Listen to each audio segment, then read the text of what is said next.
Welcome to your local program, بالأحضان, a show with an accent for those without one. And we also would like to welcome those people on Facebook and social media who are live today. It's a great show. Our guest today, we always invite him to explain to us and wrap up all the politics of the last week, and a lot of it. Professor David Schultz, Professor of Political Science in the University of Hamlin or Hamlin University. Welcome, David. You have your handful here, and then let's start with the debate. We have about 500 Democrats running for. That's right. That's right. So how do we sort them down? It looked like a game show. I don't know if you watched it. Yeah, so I was almost thinking we should have had it like with a Jeopardy format. Ask a question and have each of the candidates, push a buzzer or something like that. But going into it, you knew there was going to be a couple of things that were going to happen. One of them was with so many people in each round, 10 each, that it was going to be. I'll do a takeoff. Instead of the Andy Warhol 15 minutes of fame, this was the 15 seconds of fame. Can you get that sound bite, that one gotcha phrase in there that's going to then resonate on the social media, for the next 24 to 40 hours? Yeah. And then at the same time, it was just going to be, how much face time can you get? And especially the second debate, the second night debate, was exactly that, where it was full of lots of great sound bites, lots of important moments, and Kamala Harris basically gets the soundbite of the night, where she goes after Joe Biden, the leader. So it was not a great format. With again asking people to raise their hand, things like that. Well, is this a game? We've been doing this debate business for years, and it's still. It doesn't produce the best candidate anyway. The first time was Nixon and Kennedy. That's right. We got the benefit of television. Right. But that format is a soundbite, as you say, and what do we learn out of this debate? No, you're correct. Okay, so a couple of different questions here. Yeah. One, what do we learn from the debates? Not a lot. Mm-hmm. We learn if candidates are quick on their feet. We learn about their ability to maybe look good on television, but in terms of grasp of deeper issues.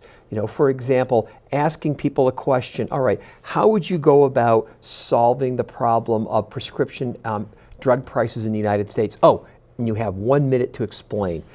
You're not exactly going to be able to get very much out of that. Mm-hmm. Or my joke is to sort of say, tell me how you're going to bring about world peace and solve the Palestinian situation. You got 30 seconds. It really aims towards superficiality, again, more in an era, which is why it's really an election that's about, I use the word polytainment, politics and entertainment joined together. So we're not learning a lot, and it doesn't always produce, as we're going to see now to the second point I want to make here, it doesn't always produce the best candidates, or even necessarily the candidates who will be, in this case, the strongest to take on Donald Trump. It produces instead, as I pointed out to you, the candidate who's maybe best at simply looking good for 15 seconds at a time.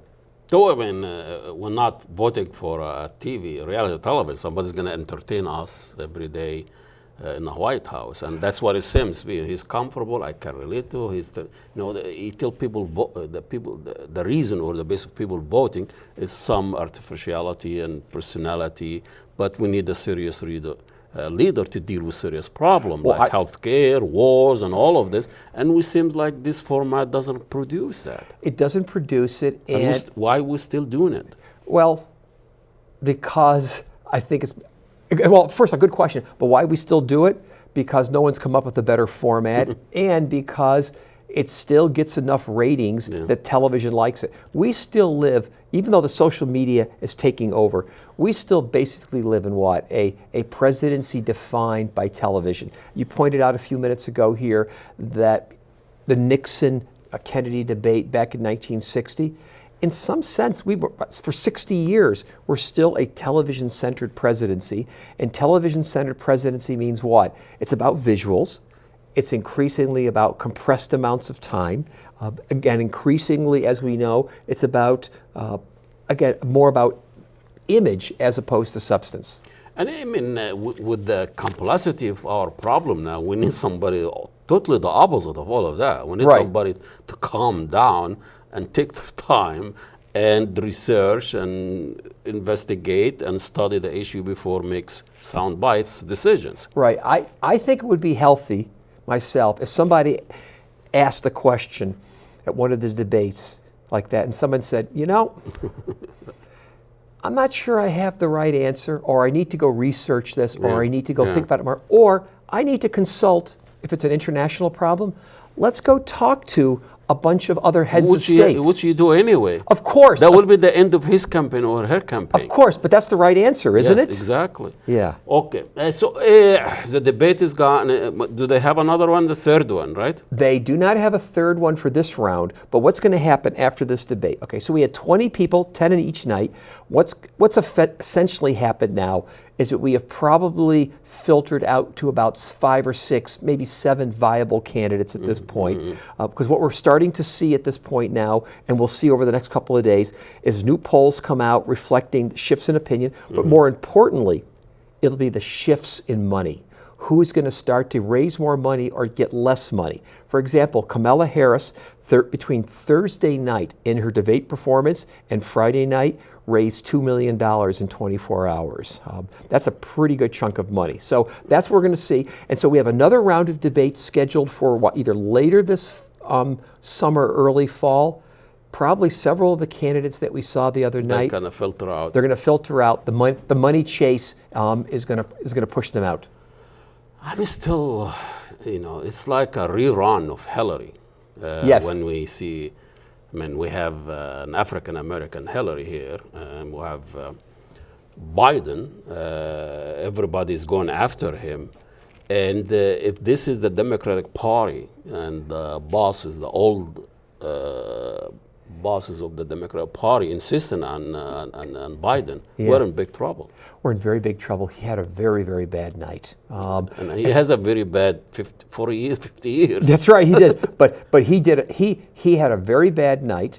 And even beyond the fact that he had a bad night, if he's listened to what he had to say, and this is the Hillary problem for him also, is part of the problem that Hillary Clinton had let's say essentially 4 years ago, is a couple of them. One of them is she kept talking about how great things were under Bill, her husband, and therefore she's going to bring him back. Well, even if He's making the same argument, that's right. Even if things were great under Bill, guess what? That was 25 years later. Public opinion has changed and so forth. And if you notice, different issues. That's right. You notice what Biden was doing. Things were so great under Obama. Let's bring Obama era back. Well, I don't know about you. There were a lot of problems with the Obama era. Yes, he was popular, but he brought us Trump. Yes. But you wrote a piece, a blog about the three main conventional wisdom about the election, and he talked about Trump is not going to make it because of what you see. He cannot win the state. And Ilhan is secure, but she has issues. Right. And the DFL still, they're going to keep the state. Right. We talked enough about Trump. Right. Let's go with Ilhan. Okay, sure. So, but the context of the piece was, again, to say that there's 3 conventional wisdoms there. That, again, that Trump can't win Minnesota next year. Ilhan is secure in her seat, and the Democrats will take complete control of the state. Well, I do still have to talk about Trump for a second here, because Trump's strategy in Minnesota is A, he wants to win the state, but B, we've already seen this. He is going to make his campaign in Minnesota in 2020 a referendum on Ilhan Omar. And we're already seeing it with his tweets, already seeing whenever he comes and visits here, it's Ilhan this, Ilhan that, Ilhan that. It's the anti-Muslim, anti-Somali, it is the anti-immigrant rhetoric. And he's going to play upon what? Racism. He's going to play upon racism, misogyny, and everything. And Islamophobia. To try to win statewide. But within her district, Ilhan Omar won it with 77% of the vote back in 2000. That's unheard of. That's very good. It's very good. Wow. The district there in the Minneapolis district, congressional district, is one of the strongest, most pro-democratic districts in the country. Everybody thinks she's solid. However, there's a lot of forces out there that would like to see her beat. Not just the Republicans, but significant discomfort within the mainstream Democratic Party, concerns about her comments about, let's say, Israel, concerns about her comments on a range of foreign policy issues. And I've heard rumors, and actually this happened a couple of weeks ago. There was some surveying done in that district trying to find perhaps other candidates to maybe run against her. From the Democratic Party. Within the Democratic Party. So I can envision a scenario where it's some other candidate who the establishment Democrats are more comfortable with, that challenges Ilhan Omar within the district.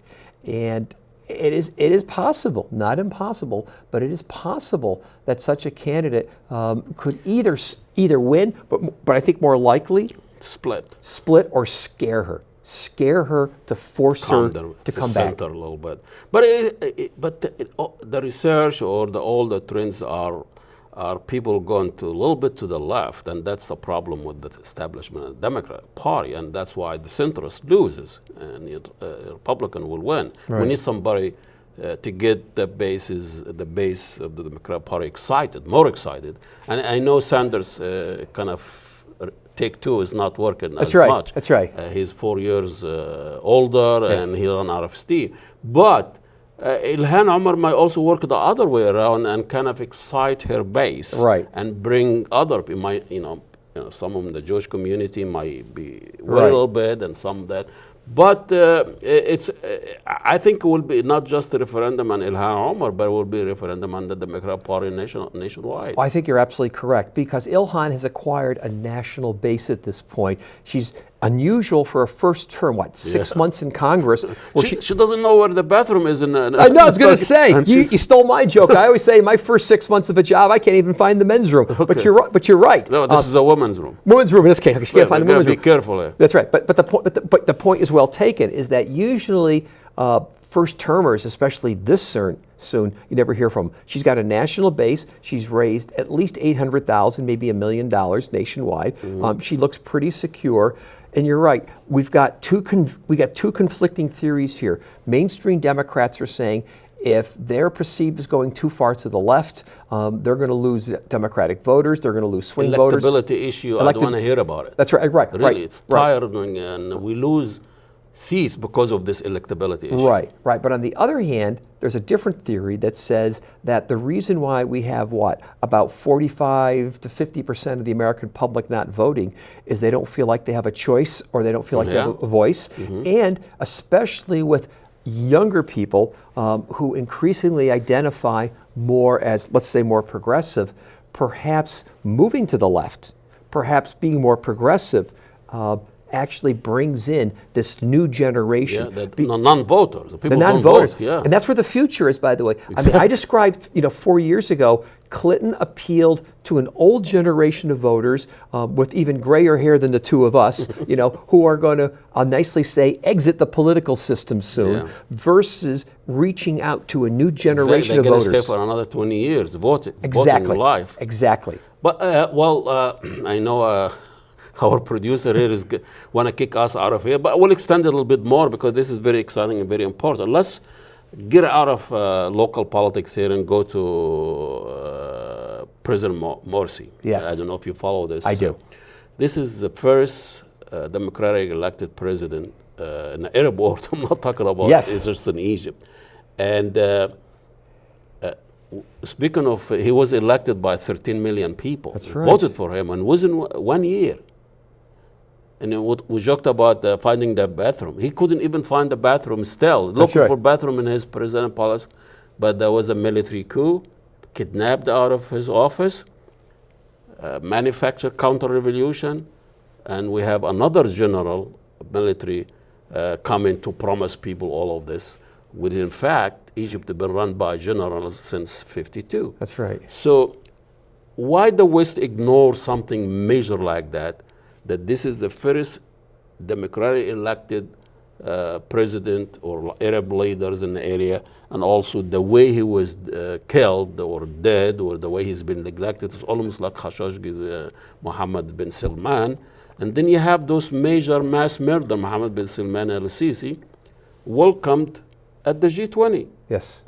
And then we start complaining about terrorism and all of this. Yes. So what's your take on it?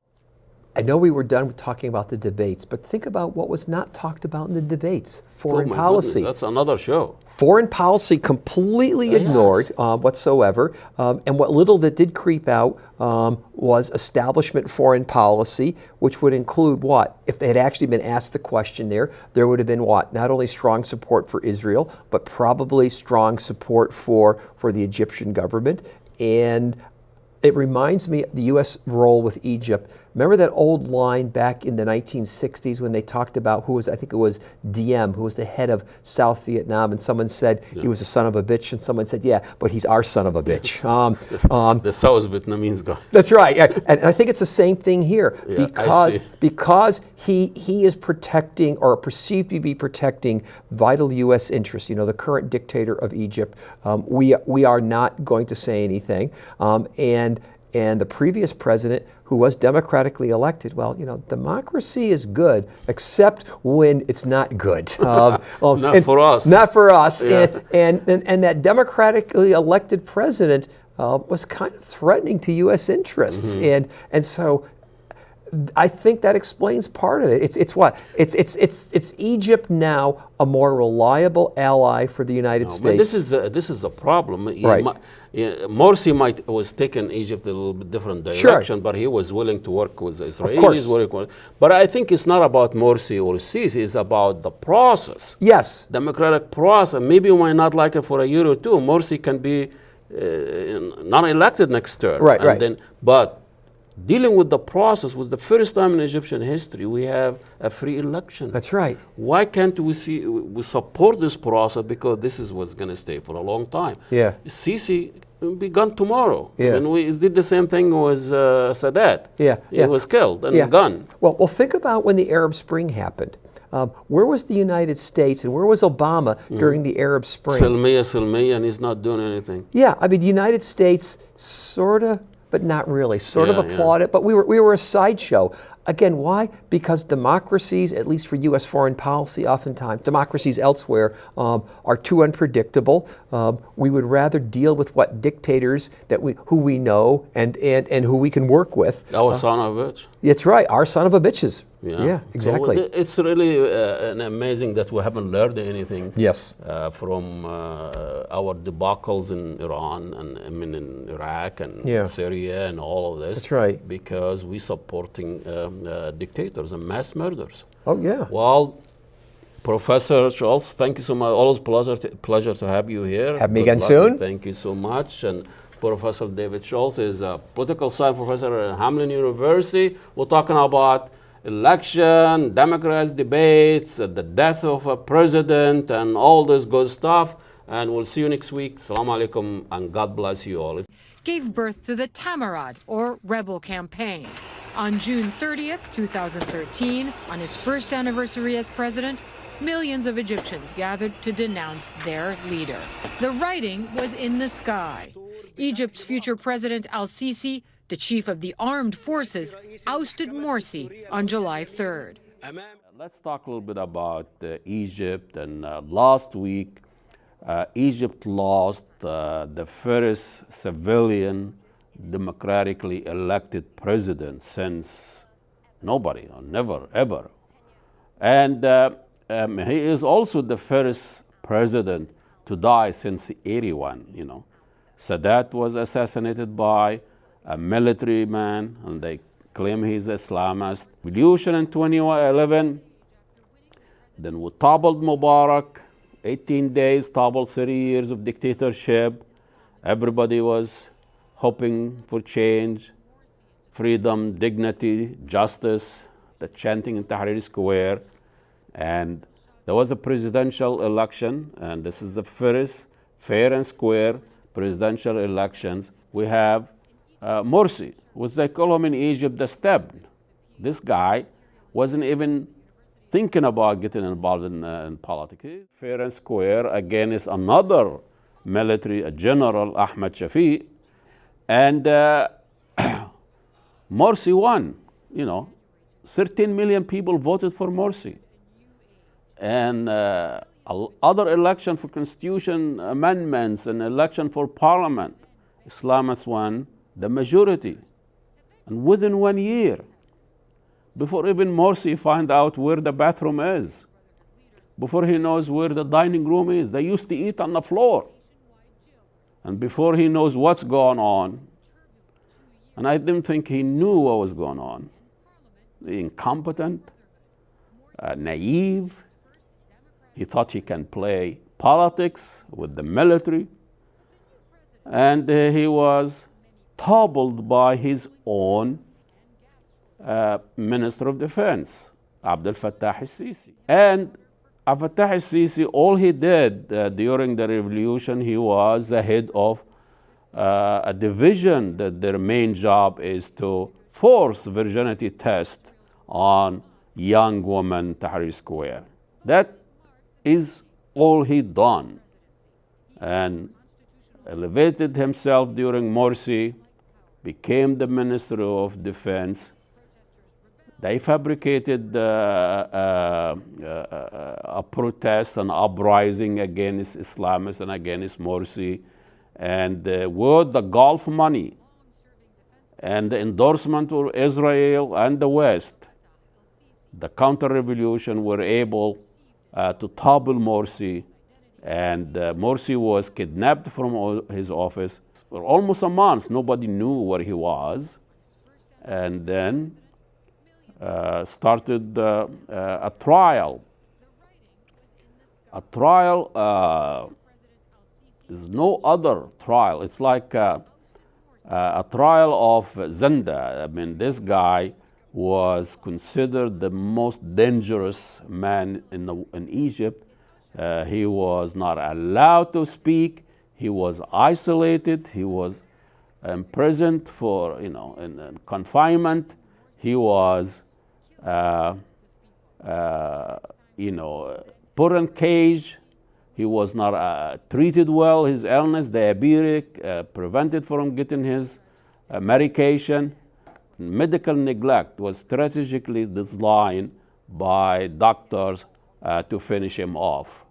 And his last appearance on the court, he was complaining about his health. He was saying things nobody knew what was going on. And audio leaks showed that he was complaining about her health. In fact, he cannot hear anybody. He starts seeing things and put them in mirrors. It's driving him nuts and crazy, disoriented, and eventually collapsed. In some eyewitness, they said they left him on the ground for 20 minutes before a doctor came. Some others say a doctor from the other cells broke the cages and they stormed to try to save him. It was too late. It was announced dead on arrival. And nobody, the West ignoring all of this, and the Egyptian media ignore all of this. Nobody was talking about this first democratically elected president died or been killed in the front of an audio in a court where justice is performed and guaranteed to a citizen until proven guilty. And it's amazing the blackout on the media there in Egypt. Nobody was allowed to talk about the former president. Nobody was allowed to commemorate first and the only democratically elected president. It's just a tragic death, tragic event. It showed that how paranoid the military regime of el-Sisi is, and how fearful of a second rated member of the Brotherhood that he was elected a president 6 years ago. This guy was in prison for 6 years with so much neglect and so much tragic treatments of him until he dropped dead. And as long as Sisi is getting in line with International Monetary Fund and war on terrorism and peace with Israel, he will get away with murder like Mohammed bin Salman when he got away with murder with Khashoggi. And that's the problem, a dilemma with the West, that they are supporting dictator, supporting mass murder in their area. Now we have the G20 where they are welcoming Mohammed bin Salman, they are welcoming elSisi, legitimized mass murder. They are the biggest recruiter of terrorists in the Middle East. Those are dictatorship. Those people who are protecting the Middle East, our man in Cairo, he's a butcher of Cairo, committed the biggest massacre in Egypt, in Egyptian modern history. 1,000 people in 12 hours in the daytime, peaceful protester in Rabaa and in Nahda, and he's getting away with it because he's having peace with Israel and war with everybody else.